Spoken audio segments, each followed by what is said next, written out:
अब आपको बताएं कि मुल्क भर के 21 हलकों में ज़िमनी इंतखाबात के लिए पोलिंग शुरू हो गई है। कौमी असम्बली के 5 और सूबाई असम्बलियों के 16 हलकों में शाम 5 बजे तक वोटिंग जारी रहेगी। पंजाब और बलूचिस्तान के कुछ अजला में मोबाइल फोन और इंटरनेट सर्विस बंद रहेगी। सिक्योरिटी के लिए सिविल आर्म्ड फोर्सेस के साथ फौज भी तैनात। फौजी दस्ते तीसरे हिसार के तौर पर मौजूद रहेंगे। मुल्क भर के 21 हलकों में ज़िमनी इंतखाबात के लिए पोलिंग शुरू हो गई है। कौमी असम्बली के 5 और सूबाई असम्बलियों के 16 हलकों में शाम 5 बजे तक वोटिंग जारी रहेगी।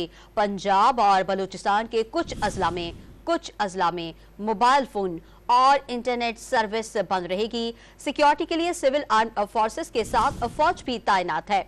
फौजी दस्ते तीसरे हिसार के तौर पर मौजूद रहेंगे। मुल्क भर के 21 हलकों में ज़िमनी इंतखाबात के लिए पोलिंग शुरू हो गई है।